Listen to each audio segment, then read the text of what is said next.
అందరికీ నమస్కారం. అమ్మా ప్రసాద్. జ్వాలాపురం శ్రీకాంత్ గారు మాజీ దేవాదాయ ధర్మాదాయ శాఖకు అడ్వైజర్. మీ అడ్వైజరీలో ఏం చేశారు అదొక్కసారి చెప్పుకోండి ఏదైనా వీడియోలో. నేను ఈ మేలు చేశాను, దేవాదాయ శాఖకి శూన్యం చేశారు మీరు. నెక్స్ట్, ఇప్పుడు కూటమి ప్రభుత్వం అమలు చెయ్యట్లేదు, బ్రాహ్మణులకి హామీలు నెరవేర్చట్లేదు అన్నారు.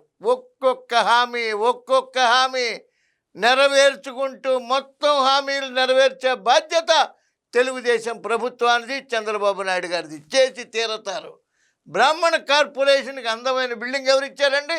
బ్రాహ్మణ కోఆపరేటివ్ క్రెడిట్ సొసైటీ భారతదేశంలో ఎక్కడా లేని విధంగా ఇవాళ 200 కోట్ల రూపాయలతో విరాజిల్లుతున్నటువంటి, బ్రాహ్మణులకు ఆర్థిక సహాయం అందిస్తున్నటువంటి బ్రాహ్మణ కోఆపరేటివ్ సొసైటీ చంద్రబాబు నాయుడు గారి మానస పుత్రిక కాదా? ఇవాళ బ్రాహ్మణుల అర్చకుల జీతాలు పెరగలేదా?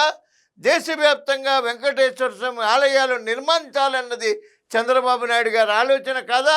అమరావతి ప్రాంతంలో ఉన్నటువంటి వెంకటేశ్వర స్వామిని తిరుపతి తరహాలో అభివృద్ధి చేసి నిత్యాన్నదానం పథకం జరగాలన్న ఆలోచన చంద్రబాబు నాయుడు గారిది కాదా?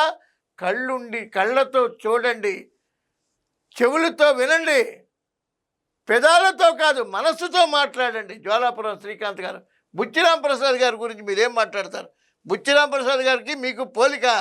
మా బ్రాహ్మణ కార్పొరేషన్ చైర్మన్ అద్భుతమైన పనితీరులో ఉన్నటువంటి బుచ్చిరాం ప్రసాద్ గారిని విమర్శించే అర్హత మీకు లేదు. తెలుగుదేశం ప్రభుత్వం గురించి మాట్లాడే అర్హత అయితే పూర్తి శూన్యం. మీ హయాంలో చేసిన పని ఏమైనా ఉంటే దమ్ముంటే చెప్పండి, నేను తెలుసు మీకు. ఫోన్ చేయండి నాకు కావాలంటే. తప్పుడు మాటలు మాట్లాడద్దు, జ్వాల రగిలించద్దు.